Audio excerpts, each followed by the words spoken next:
सब प्रकार के भय को त्याग दें। किसी प्रकार का भय न रखें कि आपको कोई अन्य प्रकार का आत्मा मिलेगा।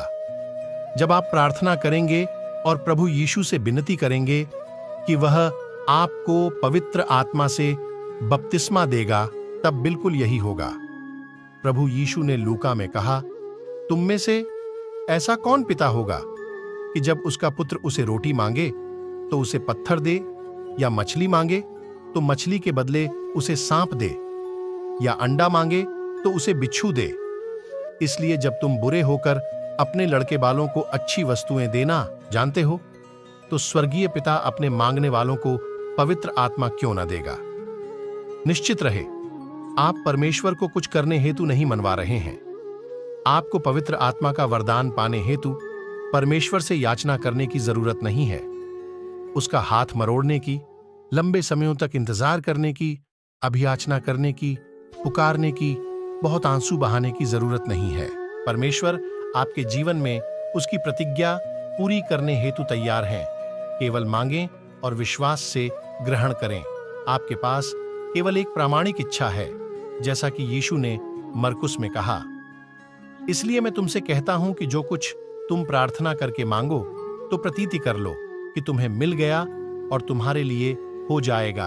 अब से कुछ मिनटों में जब आप प्रार्थना करते हैं, तब विश्वास करें कि आपके मांगने के क्षण में आपने जो मांगा वह आपने पा लिया। पवित्र आत्मा भाषा देता है, परंतु बोलते आप हैं प्रेरितों के काम, और वे सब पवित्र आत्मा से भर गए, और जिस प्रकार आत्मा ने उन्हें बोलने की सामर्थ्य दी, वे अन्य अन्य भाषा बोलने लगे। नीचे दी गई प्रार्थना करने के बाद अपने मुंह को खोलें और जो कुछ मुंह से निकलता है बोलें। आवाज आपकी होगी और आपके स्वर तंत्र कार्य करेंगे। पवित्र आत्मा नहीं बोलेगा, बोलना आपको है। वह केवल भाषा देता है। भाषा ध्वनियों से मिलकर बनती है। याद रखें, भाषा बोलने में मात्र ध्वनि उत्पन्न करना शामिल है। जब ये ध्वनि समझने योग्य होते हैं और निश्चित क्रम का अनुसरण करते हैं, कार्यस्थल के शाश्वत सिद्धांत, तब उस भाषा में आप क्या कह रहे हैं इसका अर्थ दूसरे समझ सकते हैं। अन्य अन्य भाषाओं में हम मनुष्यों या स्वर्गदूतों की भाषा बोलते हैं। इसलिए पवित्र आत्मा भाषा देता है, ध्वनियों को प्रेरित या प्रोत्साहित करता है, और आपको आपके स्वतंत्रों का उपयोग कर उन ध्वनियों को व्यक्त करना है। ये ध्वनि ऐसी भाषा में है जिन्हें आपने सीखा नहीं है, इसलिए ये ध्वनि आपके मन को नहीं समझ पाएंगे। आपको आरंभ में ऐसा प्रतीत होगा कि आप कुछ अजीब ध्वनि निकाल रहे हैं। ये अज्ञात भाषा में शब्द, स्वर हैं। उसे आवाज दें। जब आप विश्वास का कदम बढ़ाएंगे, तब और शब्द प्रवाहित होने लगेंगे। एक समय में एक भाषा स्मरण रखें कि एक ही समय में आप दो भाषाएं नहीं बोल सकते। इसलिए आपकी अपनी झांत भाषाओं में कुछ भी बोलने का प्रयास न करें।